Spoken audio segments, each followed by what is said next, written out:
स्वागत है आप सभी को हमारे चैनल में। आज हम आप लोगों के लिए पहली वीडियो जो बोर्ड पे पढ़ाने वाला हूँ वो वीडियो लेके आया हूँ। बहुत सारे बच्चे हमको जानते हैं और जो बच्चे नहीं जानते हैं उसको मैं बता देना चाहता हूँ कि हमारा नाम उमेश कुमार है, ठीक है। और मैं जो हूँ 11वीं और 12वीं का शिक्षक हूँ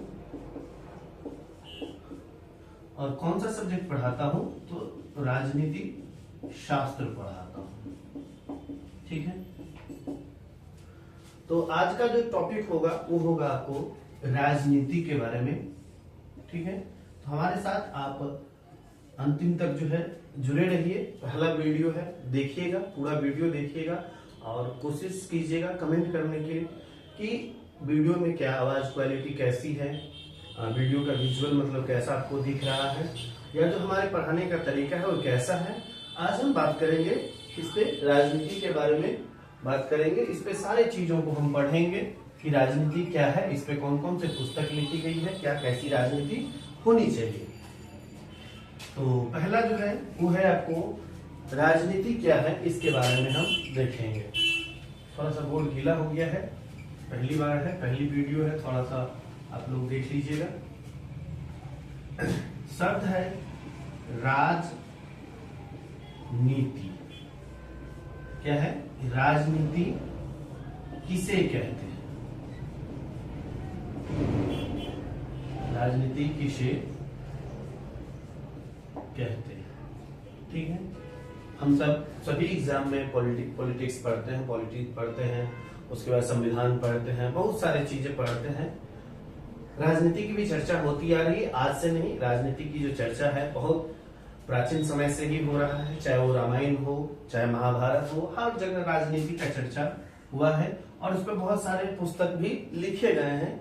तो उन सभी पुस्तकों का एक जो है ढांचा हम आपको दिखाएंगे और एकदम आपको लगेगा कि नहीं ये क्लास हमको पूरा करना चाहिए।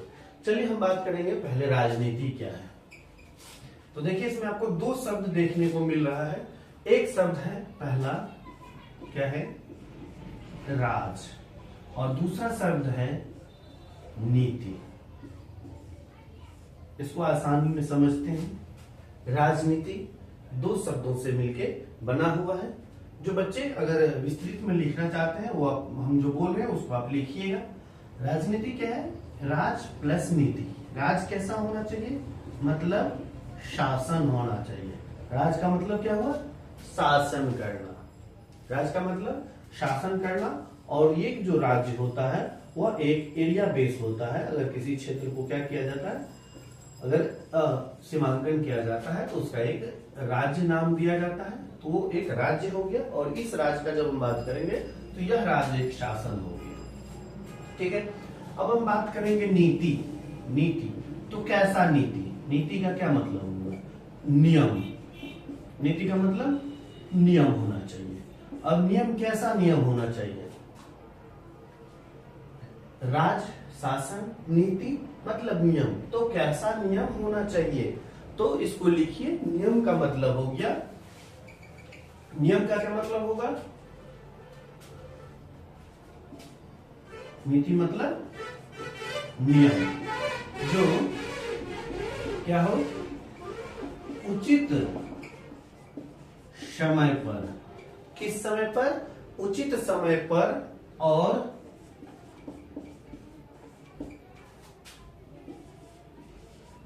उचित स्थान पर। नियम कैसा होना चाहिए, जो उचित समय और उचित स्थान पर उचित कार्य, कैसा कार्य करना, उचित कार्य करने की, कार्य यहां लिखे, कार्य करने की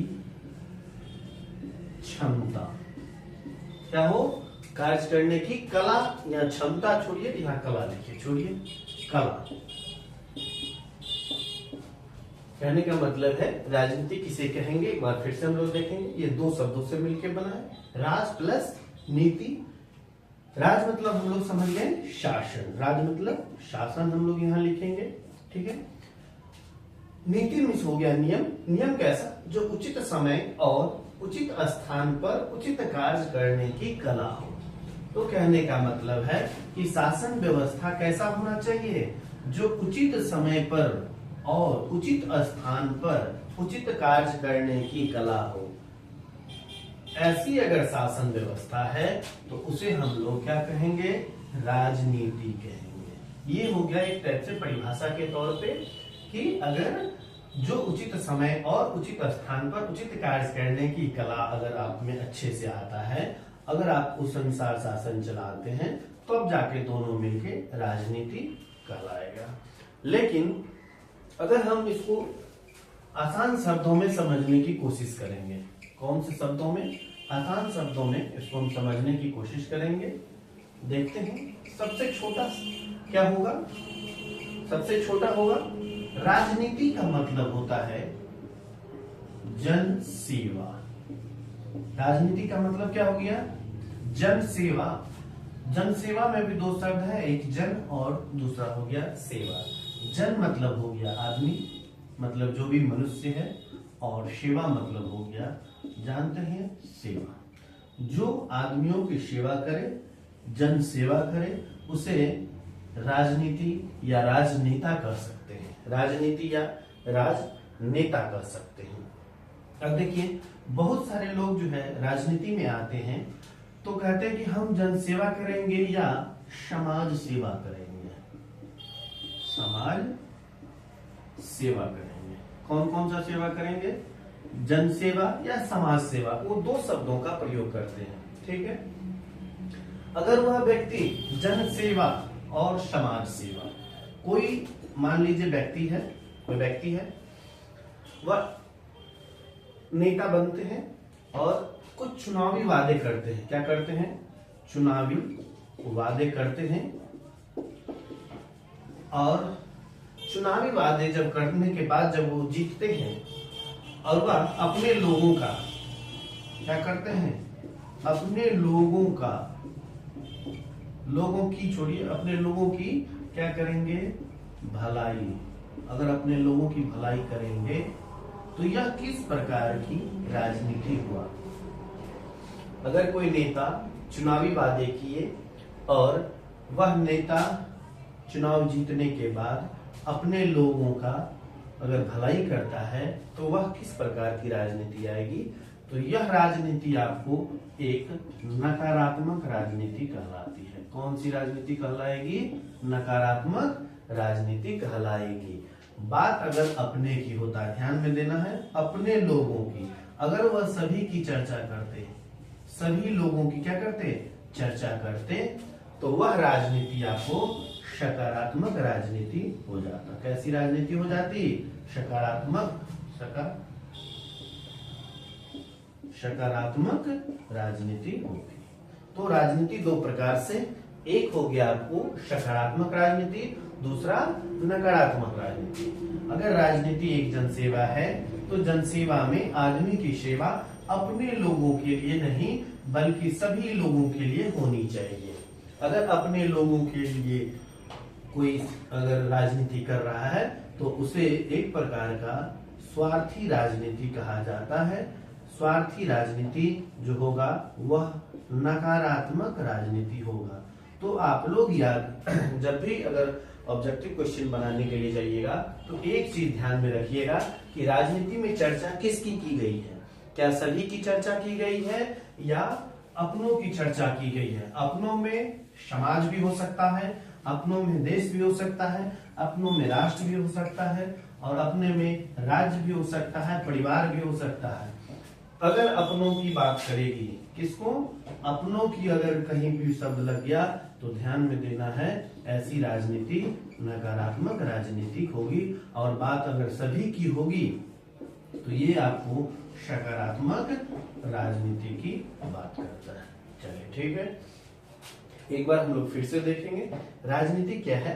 तो यह एक जनसेवा है। क्या है, जनसेवा है या समाज सेवा भी कह सकते हैं। जनसेवा किस प्रकार की, जो सभी लोगों के लिए हित में काम करे।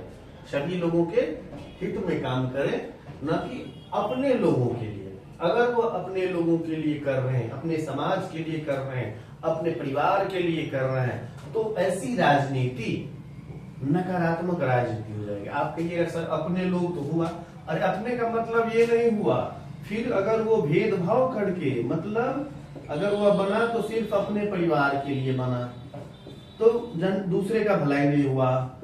सिर्फ वो अपने समाज मतलब अपने जाति के लोगों के लिए किया, फिर भी दूसरे का भला दूसरे जाति का नहीं हुआ। उन्होंने सिर्फ अपने धर्म के लिए किया, फिर दूसरे धर्मों का उन्होंने कल्याण के बारे में नहीं सोचा। उन्होंने राज्य के लिए वो काम किया, लेकिन दूसरे राज्यों के लिए भी उन्होंने काम नहीं किया। तो यह प्रकार का एक प्रकार का राजनीति हो जाएगा। अगर दूसरे राज्य की जगह हम यहाँ पे देश के लिए कहेंगे कि नहीं, सिर्फ हम राज्य की चर्चा करेंगे, देश के लिए नहीं करेंगे, तो यह भी एक प्रकार की नकारात्मक राजनीति के अंतर्गत आता है। अगर सभी के लिए, सभी परिवार के लिए, सभी समाज के लिए, सभी राज्य के लिए, सभी देश के लिए अगर कोई काम किया जाएगा तो उसे हम लोग क्या कहेंगे? सकारात्मक। ठीक है, आइए चलते हैं, हम लोग देखते हैं कि राजनीति पे कितने सारे पुस्तक लिखे गए हैं और लिखने वाले व्यक्ति कौन कौन से हैं, कौन कौन से पुस्तक आज तक राजनीति पे लिखे जा चुके हैं। चलिए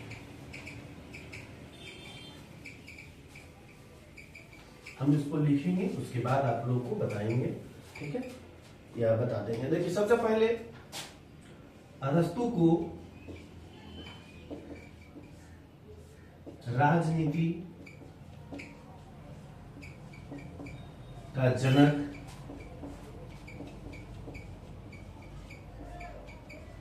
कहा जाता है। किसको कहा जाता है?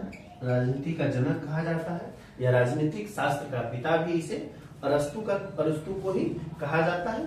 ठीक है, सबसे पहला एक पुस्तक आई थी अर्थशास्त्र, पुस्तक थी अर्थशास्त्र, जो राजनीति पे था, और इसका जो लेखक थे वो थे आपको चाणक्य। ठीक है, आप लोग गूगल कर लीजिएगा, चाणक्य और भी नाम है, इसके बारे में भी आप लोग पढ़ लीजिएगा। ठीक है, और अर्थशास्त्र को राजनीति के क्षेत्र में एक प्रौढ़ ग्रंथ के रूप में नाम दिया गया। कौन सा ग्रंथ? प्रौढ़ ग्रंथ, मतलब सबसे पौराणिक और सबसे जो उम्र के ज्यादा के होंगे उसे प्रौढ़ ग्रंथ नाम दिया गया। अर्थशास्त्र को राजनीति के क्षेत्र में एक प्रौढ़ ग्रंथ माना गया है। ठीक है, अगर आप लोग को अगर स्पीड लग रहा है तो थोड़ा सा आप लोग स्लो करके इसको लिखते हुए जाइएगा। ठीक है, उसके बाद एक और पुस्तक आती है दंड नीति शास्त्र। क्या पुस्तक का नाम है? दंड नीति शास्त्र।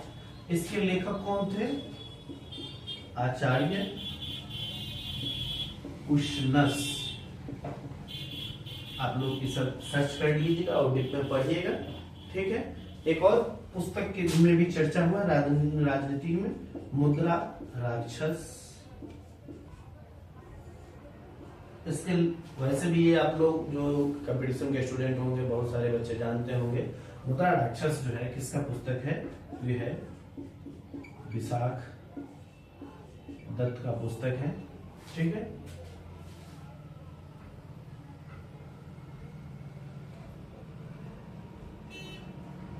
चलिए इधर से थोड़ा सा देखते हैं क्या है।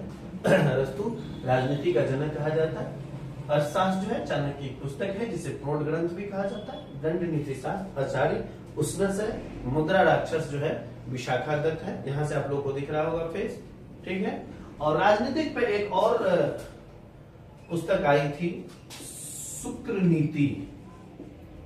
नीति सार, जिसके लेखक थे आचार्य शुक्र। देखिए राजनीति में अगर सबसे बेहतरीन किताब की चर्चा होगी, जिसमें सर्वांगीण बृहद ग्रंथ की चर्चा होगी, तो यही थी शुक्र नीति सार। कौन सी पुस्तक? शुक्र नीति सार, जिसके जो लेखक है, रचनाकार है, वो है आचार्य शुक्र। इसे एक बृहद ग्रंथ के नाम, बृहद ग्रंथ, इसे कौन सा बृहद ग्रंथ नाम दिया गया है। किस क्षेत्र में, राजनीति के क्षेत्र में एक बृहद ग्रंथ के नाम दिया गया है। उसके बाद एक और पुस्तक है नीति शास्त्र, एक और पुस्तक है नीति शास्त्र। इसके लेखक कौन है, इसके लेखक है कामंदक। और लास्ट में है नीति वाक्य, नीति वाक्य इसे कुछ नाम है, नीति वाक्य नृत्य, हाँ नीति वाक्य नृत्य। इसके लेखक हैं आपको सोमदेव। तो राजनीति पे जो है बहुत सारे पुस्तक जो है लिखे गए हैं, जिसमें से ये जो पुस्तकें हैं वो बहुत ही इंपोर्टेंट पुस्तक है। पहला है अर्थशास्त्र, जिसे चाणक्य ने लिखा है। यह एक प्रौढ़ ग्रंथ है, ठीक है, राजनीति के में जो सबसे प्रौढ़ ग्रंथ के रूप में माना जाता है। इसे जो है अर्थशास्त्र कहते हैं, जिसे सबसे प्रौढ़ ग्रंथ माना जाता है। इसे हम लोग कहते हैं, लेखक कौन है, चाणक्य है। दूसरा है दंड नीति सार, कौन है, दंड नीति सार। इसके लेखक है आचार्य उशनस। उसके बाद आता है मुद्रा राक्षस, इसके लेखक है विशाखा दत्त। फिर आता है शुक्र नीति सार, इसके लेखक है आचार्य शुक्र। और यह एक बृहद ग्रंथ है। यह क्या है, यह एक बृहद ग्रंथ है। अगला पुस्तक है नीति सार, जिसके लेखक है कामंदक। और एक और पुस्तक है नीति वाक्यामृत, इसके लेखक है सोमदेव। तो ये जो चीजें थी राजनीति के बारे में थी। तो इस छोटे से वीडियो में अगर आपने कुछ सीखा हो तो आप कमेंट बॉक्स में कमेंट कीजिए जरूर, ताकि मैं अगला वीडियो आप लोगों के लिए जल्द लेके आऊंगा। मिलते हैं अगले वीडियो में, तब तक के लिए धन्यवाद, गुड नाइट।